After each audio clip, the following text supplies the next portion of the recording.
नमस्कार, स्वागत है आपका अपना यूट्यूब चैनल टॉप संस्कृत अध्ययन SNK बाई उपेंद्र सर। आज के इस वीडियो में आप सीखेंगे कारक के बारे में कि कारक में अनुवाद कैसे करें। यदि आप इस चैनल पर न्यू है तो चैनल को सब्सक्राइब करें, वीडियो को लाइक करें, कमेंट करें और अपने दोस्तों तक शेयर करें। तो चलिए वीडियो को अब मैं शुरू करता हूँ। तो आज के इस सेशन में देखेंगे कारक। तो चलिए शुरू करते हैं। धन्यवाद। हाय फ्रेंड्स, सबको गुड मॉर्निंग, जय हिंद, जय भारत। टॉप संस्कृत अध्ययन SNK बाई उपेंद्र सर इस चैनल में आपका स्वागत है। आज इस संस्कृत के क्लास में हम पढ़ेंगे ये कारक के बारे में। कारक समझने के लिए आपको पहले भी बताए हैं कि कारक जानना है तो आपको क्या क्या चीज़ ज़रूरत है। सबसे पहले तो लकार पढ़ना अनिवार्य है, क्योंकि हम लकार लास्ट में जा कर के देखेंगे कि वह कौन सा लकार है, तो लकार में अनुवाद बनाना होगा। फिर उसके बाद में जब कारक समझना है कि का, के, की, रा, रे, री, अगर ये सब रहता है को लिए या के लिए या को से, ये सब चीज़ को हटाने के लिए हम किसका प्रयोग करेंगे, तो वह सब शब्द रूप के अनुसार हटाया जाता है। तो आप समझ लिए कि कारक समझने के लिए क्या क्या चीज़ की ज़रूरत है। तो सबसे पहले आपको तो लकार पढ़ना है, उसके बाद में शब्द रूप की जानकारी होना चाहिए और उसके साथ यह कारक का सब परिभाषा मालूम होना चाहिए। तो चलिए आज हम चलेंगे कारक के ऊपर। कारक में आपको समझ में आएगा आज अनुवाद। कारक बहुत कोई चिल्ला रहा था कि कारक में अनुवाद कैसे करें, उसमें दिक्कत होता है। तो आइए, लेकिन आज से जो कारक चल रहा है कंटिन्यू, यानी कि 3 से 4 दिन चलेगा और कारक इतना दिन अगर पढ़ लेंगे तो आपको कोई दिक्कत नहीं होगी। तो आपको अगर वीडियो अच्छा लगेगा तो लाइक कीजिएगा, अपने दोस्तों तक शेयर कीजिए। इस चैनल पर न्यू है तो चैनल को सब्सक्राइब कर दें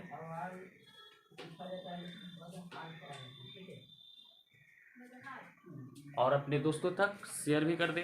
तो चलिए ज़्यादातर देर न करते हुए वीडियो को शुरू करते हैं। देखिए, ये कारक है और सभी कारक, कोई भी ऐसा अनुवाद अगर बनाते हैं तो बिना कारक का वह नहीं होता है। कोई भी अनुवाद आप बनाएं, चाहे आपको लकार में समझाए हुए हैं कि मैं पढ़ता हूँ, मैं खेलता हूँ, मैं जाता हूँ, इस तरह से छोटा छोटा अनुवाद भी होता है तो वह बिना कारक का नहीं होता है। क्यों? क्योंकि देखिए, कोई भी ऐसा हम अनुवाद लेंगे तो उसमें कोई ना कोई काम करने वाला रहेगा। बिना काम करने वाला तो हो नहीं सकता है। या कहीं कर्म कारक आ जाता है तो कहीं करण कारक आ जाएगा, लेकिन बिना कारक का कोई भी ऐसा अनुवाद देखिएगा तो वह नहीं होता है। जैसे में मान लीजिए कि राम पत्र लिखता है, ये क्या कर रहा है कि राम पत्र लिखता है, तो इसमें आप तो पहले भी ऐसा अनुवाद बनाया है, लेकिन उस जगह पे कारक के बारे में नहीं समझाया गया था। लेकिन अब क्या करना है, कारक में वहां हम विसर्ग क्यों लगाते हैं, कारण क्या है, इसके बारे में समझेंगे। ठीक है, तो आज से आपको ये समझ में आ जाएगा कि कब हम विसर्ग लगाते हैं, कब म लगाते हैं, कब कौन सा विभक्ति लगाते हैं। तो सबसे पहले यहाँ देखते हैं, इसके बारे में, कारक के बारे में थोड़ा समझते हैं। ठीक है, यहाँ है कारक का परिभाषा होता है क्रिया के साथ जिसका प्रत्यक्ष संबंध हो उसे हम कारक कहते हैं। ये कारक का परिभाषा क्या बता रहा है कि क्रिया के साथ जिसका प्रत्यक्ष संबंध उसे हम कारक कहते हैं। तो क्रिया मात्र, ये संस्कृत में 6 यानी कि ऐसे कारक है जिसके साथ संबंध रखता है, और 2 कारक हिंदी में होते हैं, और यानी कि कारक हिंदी में कितने होते हैं, 8। कौन कौन? तो यहाँ है कर्ता कारक, कर्म कारक, करण कारक, संप्रदान कारक, अपदान कारक, संबंध कारक, अधिकरण और संबोधन। ये क्या है, हिंदी में होते हैं। लेकिन संस्कृत में हमको कितना पढ़ना है, 6, मात्र 6 ही होता है। और 6 क्यों होता है, तो आपको बोलना है कि क्रिया के साथ 2 ऐसे कारक होते हैं जो उसके साथ संबंध नहीं रखता है। कौन कौन नहीं रखता है? तो इसमें देख रहे हैं कि एक संबंध कारक और संबोधन कारक को संस्कृत में नहीं मानता है। क्यों नहीं मानता है? कि इसके साथ क्रिया अपना संबंध नहीं बनाता है, क्रिया के साथ इसका प्रत्यक्ष संबंध नहीं है। तो ये है कारक का परिभाषा। कारक मुख्यतः कितने होते हैं संस्कृत में, यानी कि 6 होते हैं। कौन कौन? कर्ता कारक, कर्म कारक, करण कारक, संप्रदान कारक, अपदान कारक और अधिकरण कारक। ये इतना आपको संस्कृत के लिए पढ़ना है। 6 होते हैं लेकिन आपको 8 पढ़ाएंगे। हिंदी में भी 2 होता है, उसके बारे में भी आपको जानकारी देंगे। और एक वीडियो में समझिए कि एक क्लास में एक क्लास में तो नहीं, लेकिन 4 क्लास जो होगा वह कारक का पूरा समाप्त करेंगे, और उसके साथ में आपको हिंदी में ना दिक्कत होगा और ना संस्कृत में दिक्कत होगा। तो हिंदी को भी हम यहीं से क्लियर करेंगे, और संस्कृत तो भला ये सब्जेक्ट लेकर के चल ही रहे हैं। तो देखिए, आप क्या जाने कि मुख्यतः संस्कृत में कारक कितने होते हैं? 6। कौन कौन? तो इसमें से ये संबंध कारक और संबोधन कारक को निकाल दीजिएगा। यहाँ नाम भी आपको लिख करके बताए हैं कि यह इसमें कौन कौन कारक होते हैं। तो इसमें देखिए, ये इस संस्कृत के लिए सबसे बड़ी चीज विभक्ति और चिन्ह होता है। कारक का चिन्ह अनिवार्य है जानने के लिए, और उसके बाद में विभक्ति का मालूम होना चाहिए। ये आपका क्वेश्चन कैसे रहेगा, आपको क्वेश्चन आपसे हम पूछेंगे क्या, यहाँ क्वेश्चन आपसे कर सकते हैं कि करण कारक का चिन्ह क्या होता है। तो करण कारक का चिन्ह क्या होता है? से। सहायता इसमें करता है। सहायता कैसे करता है? तो परिभाषा के माध्यम से जब चलेंगे वहां तो आपको समझ में आएगा। संप्रदान कारक का चिन्ह क्या होता है? को के लिए। को के लिए आप तो ये पहले भी हो सकता है कहीं पढ़े होइएगा, यह कारक का चिन्ह पढ़े होइएगा, नहीं भी पढ़े हैं तो कोई दिक्कत नहीं है, यहाँ आपको सब क्लियर हो जाएगा।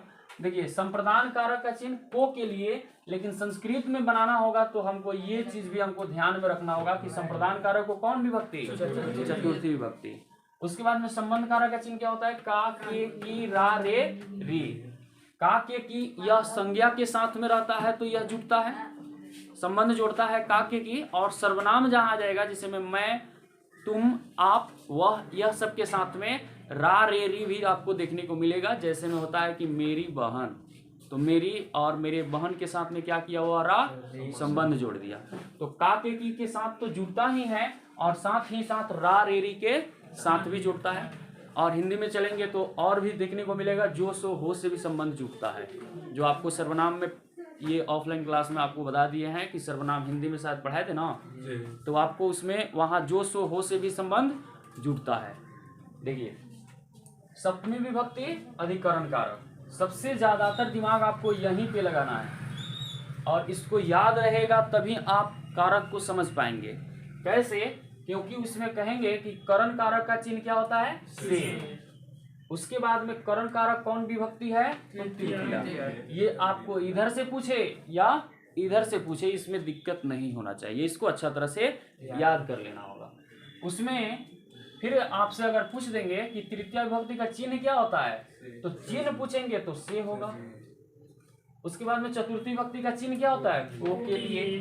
तो ये सब ऐसे आपको याद रखना है, ताकि कहीं से भी अगर हम पूछें तो आपको दिक्कत नहीं हो। तो ये रहा चिन्ह के बारे में, आप समझ में आ गया? समझ में आया कि नहीं? तो आपसे कैसे क्वेश्चन पूछेंगे ये आपको कल याद करके आना होगा। इसमें कहेंगे कि कर्म कारक कौन, इसका चिन्ह क्या होता है? तो को। अब कर्म कारक को कौन विभक्ति? कोई दिक्कत नहीं। इसमें से किसी को अगर पूछना होगा तो पूछ सकते हैं, नहीं तो आगे बढ़ते हैं। हम देखिए, 1 नंबर हम लेते हैं क्या? कर्ता कारक। कर्ता कारक का यानी कि परिभाषा है कि कार्य करने वाले को कर्ता कारक कहते हैं। इसमें क्या होगा? जो भी व्यक्ति अगर काम करता है तो उसको हम कहेंगे कर्ता कारक। और कर्ता कारक में देखते हैं यहाँ, राम पत्र लिखता है। आप अभी फिलहाल पत्र को आप हटा दीजिए, सिर्फ यहाँ इसको छोड़ दीजिए और लिखिए राम हंसता है। क्यों हटाए हैं? तो अभी कर्म कारक में आपको वह लेकर के अनुवाद और बताएंगे कि राम पत्र लिखता है, इसमें पत्र जो है कर्म कारक हो जाएगा। तो अभी हम फिलहाल क्या चीज कर रहे हैं? कर्ता कारक के बारे में हम चर्चा करेंगे, क्योंकि कह रहा है कि कार्य करने वाले को कर्ता कारक। कोई भी व्यक्ति अगर काम करेगा तो हम उसको क्या कहेंगे? कर्ता कारक। और कर्ता कारक को संस्कृत में कौन विभक्ति? तो प्रथमा विभक्ति। आप यहाँ से भी याद कर लेंगे पहले ही कि कर्ता कारक को संस्कृत में प्रथमा विभक्ति के रूप से जाना जाता है।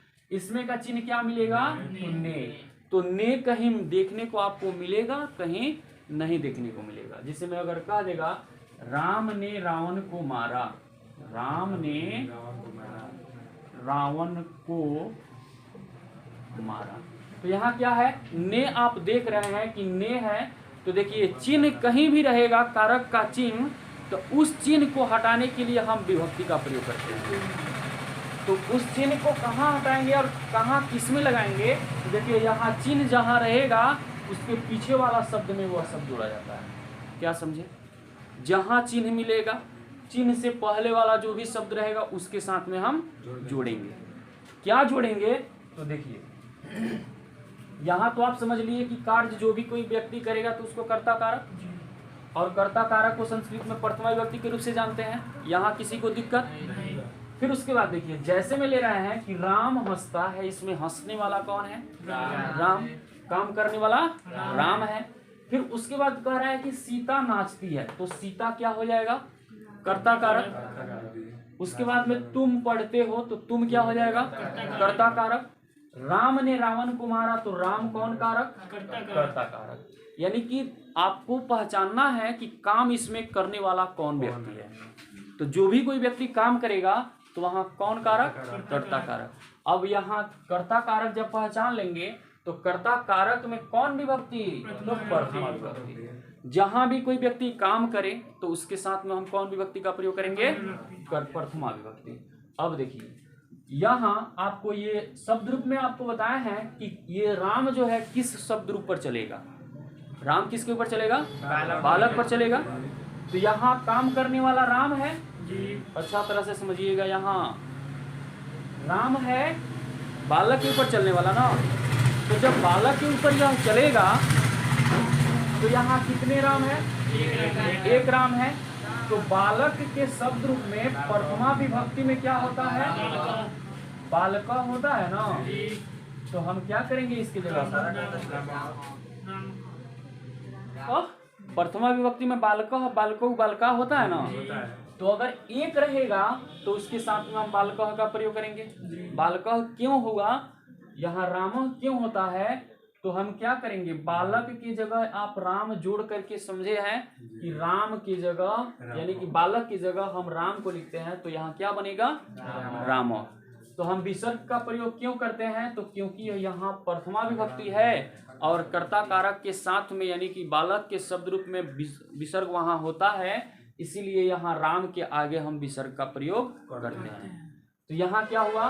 राम और हंस में हंसना, तो इसमें क्या हो जाएगा? हंसती। अब बताएंगे आप लकार की जरूरत है या नहीं? लकार तो चाहिए। लकार यदि नहीं देखे हैं तो डिस्क्रिप्शन में आपको लिंक मिलेगा, जाइए और लकार पांचों को वहां देख सकते हैं और पूरा का पूरा आपको समझ में वहां आएगा। उसके बाद देखिए, फिर उसके बाद देखिए सीता नाचती है, तो सीता क्या चीज के शब्द रूप पर चलेगा? यह आकारांत स्त्रीलिंग यानी कि लता का शब्द रूप है। तो लता के शब्द रूप की यह सीता काम करने वाली है, तो ये तो प्रथमा विभक्ति होगा।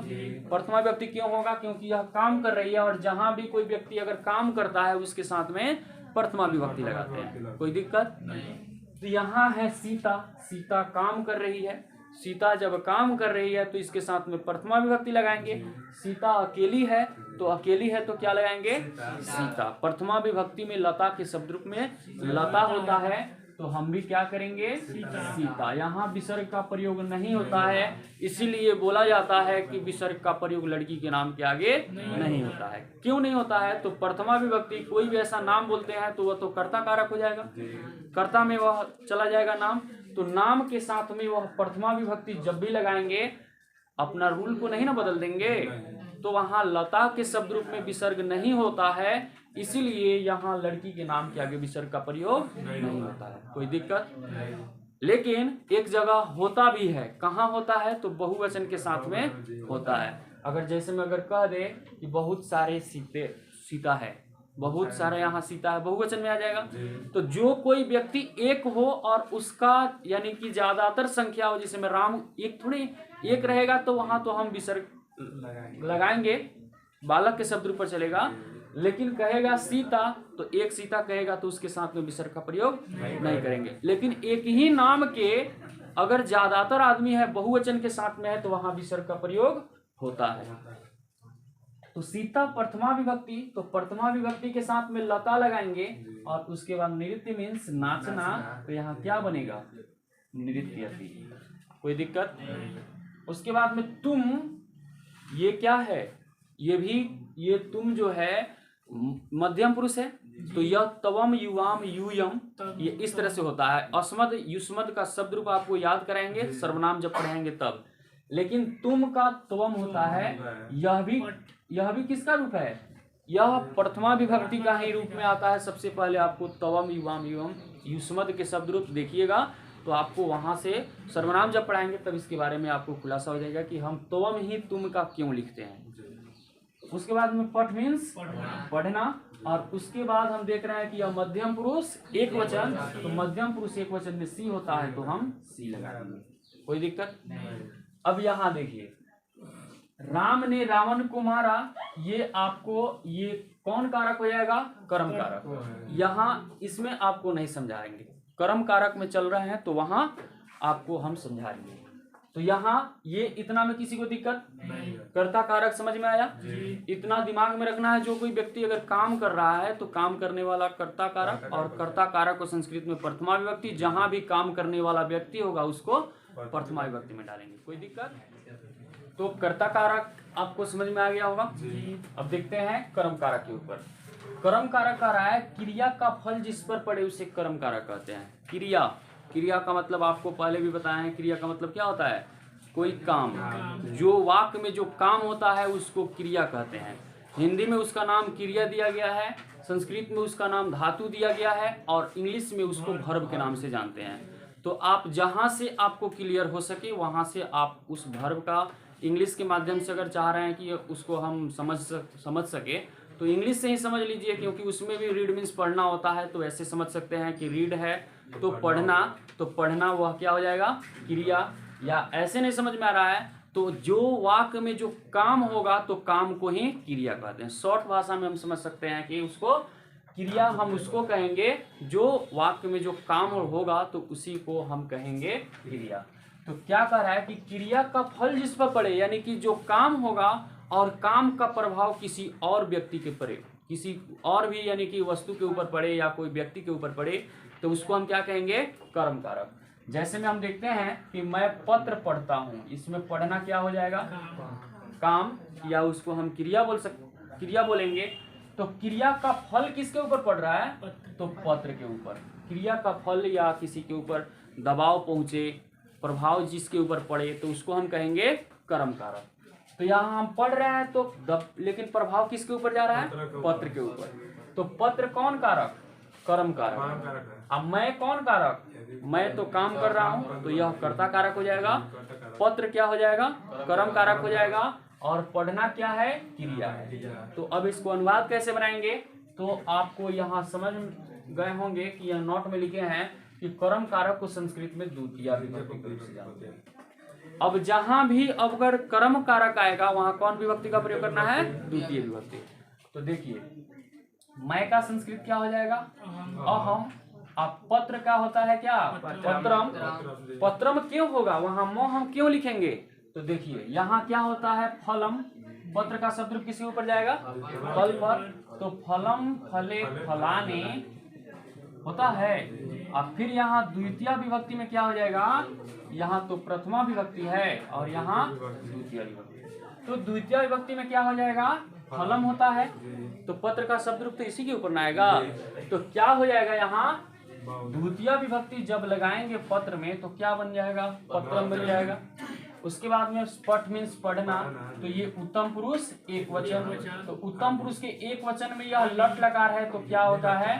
आमी। यदि लकार समझ में नहीं आए तो आप डिस्क्रिप्शन में जाइए और वहां से आप लट लकार, लिट लकार, लंग लकार, लोट लकार और विधिलिंग बहुत ही अच्छा और दमदार ट्रिक के साथ आपको बताया गया है, तो वहां से आप समझ सकते हैं। फिर देखिए तो ये क्या बन गया? अहम पत्रम पठामी। यहाँ म क्यों आया है? तो क्योंकि द्वितीय विभक्ति है और क्रिया का फल इसके ऊपर पड़ रहा है। तो जहां क्रिया का फल पड़ेगा कर्म कारक, और कर्म कारक को संस्कृत में द्वितीय विभक्ति के रूप से जानते हैं, और द्वितीय विभक्ति में होता है फलम। उसके बाद देखिए हम सब किताब पढ़ेंगे। हम सब का तो आपको मालूम है वयम होता है। अब पुस्तक मीन्स होता है पुस्तकम होता है। तो म जोड़ने का कारण क्या है? तो यहाँ देखेंगे पढ़ेंगे, पढ़ना मेरा क्या है? काम। और पढ़ रहे हैं तो प्रभाव किसके ऊपर पड़ रहा है? किताब के ऊपर। तो जब किताब के ऊपर प्रभाव पहुंचा तो ये तो कर्म कारक है, और कर्म कारक जहां भी होता है हम समझ लिए हैं कि जहां कर्म कारक होगा वहां द्वितीय विभक्ति का प्रयोग करेंगे, जहां कर्ता कारक रहेगा वहां प्रथमा विभक्ति का प्रयोग करेंगे। तो यहाँ हम क्या लगाएंगे? पुस्तकम। क्या चीज के शब्द रूप पर जाएगा? फल के ऊपर। आपको पीछे वाला वीडियो में अब सब लेकिन आप देख लिए हैं कि कौन शब्द रूप किसके ऊपर चलता है। ये भी नहीं जान रहे हैं तो जाइए डिस्क्रिप्शन खोलिए और वहाँ आपको सभी का सभी यानी कि लिंक मिल जाएगा। जो समझ में नहीं आ रहा है वहाँ से आप वीडियो को लेकिन खोज करके पढ़ सकते हैं, नहीं तो प्लेलिस्ट बना हुआ है, प्लेलिस्ट में जाकर के सभी वीडियो एक साथ आपको देखने को मिल जाएगा। तो क्या करेंगे? पुस्तक फल के ऊपर जाएगा तो द्वितीय विभक्ति क्या है? फलम है। तो यहाँ क्या हो जाएगा? पुस्तकम। पठ मीन्स पढ़ना। उसके बाद देख रहे हैं यहाँ गा गे गी है तो हार्सिन का प्रयोग करेंगे। जहाँ हार्सिन का प्रयोग कर देते हैं वहाँ वह स का प्रयोग करते हैं। कौन सा? मूर्धन स। तो यहाँ हम सब तो उत्तम पुरुष बहुवचन, तो उत्तम पुरुष और बहुवचन में क्या आ जाएगा? श्याम। तो यहाँ क्वेश्चन ये आपका आंसर क्या निकल करके आया? वयम पुस्तकम पठिष्याम। कोई दिक्कत? जहाँ कर्म कारक होगा कौन विभक्ति?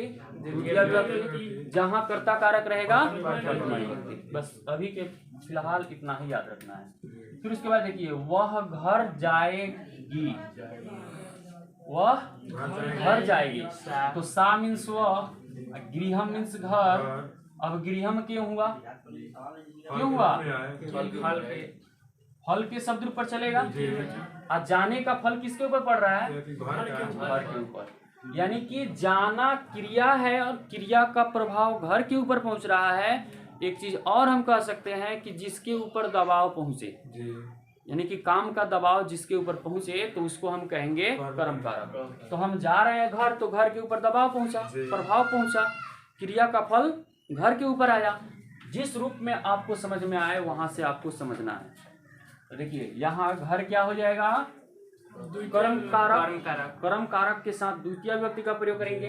गृहम में जान प्राण नहीं है, फल के ऊपर चलेगा। और फल का शब्द रूप हम देख रहे हैं कि फलम फले फलानी और फलम फले फलानी होता है। और इसके नीचे वाले शब्द रूप क्या हो जाते हैं? बालक के शब्द रूप हो जाते हैं। फल का याद करने की कोई जरूरत नहीं है, बस एक लाइन आप याद कर लेंगे, फल का ऑटोमेटिक आपको याद हो जाएगा। फिर देखिए गृहम लगा दिए। फिर उसके बाद में गच्छ जो है गा गे गी रहता है तो गम में बदलता है। ये सब चीज गलत नहीं होना चाहिए। तो यहाँ गम है तो इसमें हार्सिन लगाएंगे और उसके बाद में स्यति का प्रयोग कर देंगे। कोई दिक्कत नहीं? प्रॉब्लम हो जो कुछ भी अगर आपको दिक्कत हो रहा है तो पूछिए, कोई दिक्कत नहीं है। फिर उसके बाद देखिए तुम है तो तुम के लिए तुम लिखेंगे। आम का क्या लिखेंगे? यहाँ म क्यों होता है? क्योंकि खाने का प्रभाव किसके ऊपर पहुंचा? आम के ऊपर। आम के ऊपर दबाव पहुंचा, प्रभाव पहुंचा, तो इसको कहेंगे कर्म कारक। और कर्म कारक जहां भी होगा वहां कौन विभक्ति? द्वितीय विभक्ति। तो द्वितीय विभक्ति में क्या होता है? फलम।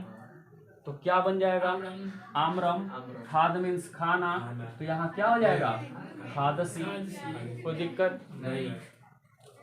यहाँ आपको आज कर्ता कारक और कर्म कारक से ही समझना है।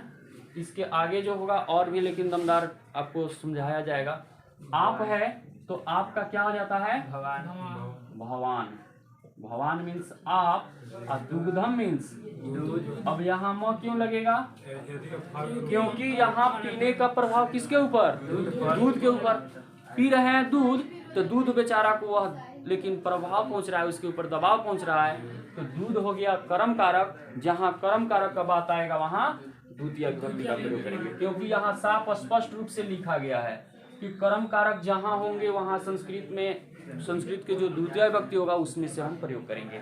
अगर मान लीजिए कि यहाँ दूसरा कुछ अगर दे करके देखेंगे, यह जहाँ भी कर्म कारक होगा तो सबसे पहले हम चुनाव करेंगे कि वह क्या चीज के शब्द रूप पर चलने वाला है। ठीक है, उसके ऊपर क्या चीज के शब्द रूप पर चलने वाला है उसके ऊपर ध्यान दे करके और उसी के शब्द रूप में जाना है। इसलिए हम आपको क्या बोल रहे थे कि शब्द रूप आपके लिए सबसे इंपॉर्टेंट रहेगा। मान लीजिए यहाँ दूध है, राम का रहता, राम के बारे में अगर कुछ चर्चा किया जाता है तो क्या चीज के शब्द रूप पर, बालक पर। मुनि का शब्द रूप आपको लिखा दिए हैं, और बीच बीच में आपको जिसमें साधु का, नदी का, अस्मद युष्मद ये सब पढ़ने वाला जितना है, जहाँ से क्वेश्चन बनता है आपको वहाँ से आपको, लेकिन सबका वीडियो और आप लोग को भी लेकिन पढ़ा दिया जाएगा।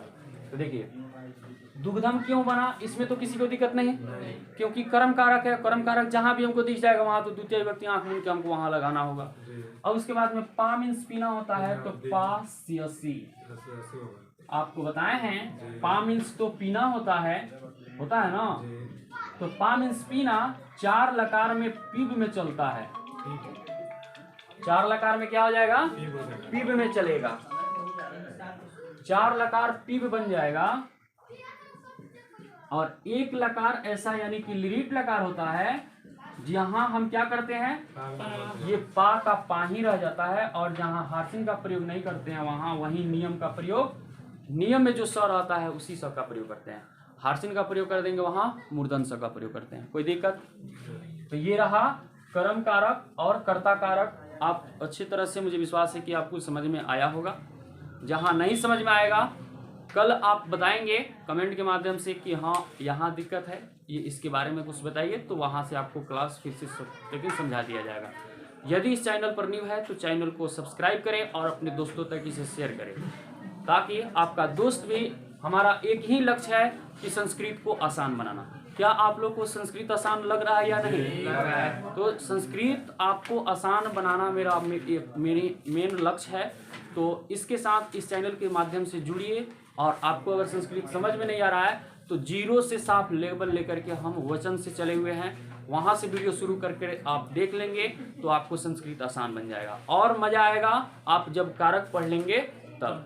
तो चलिए फिर मिलते हैं नेक्स्ट वीडियो के साथ। जय हिंद, जय भारत।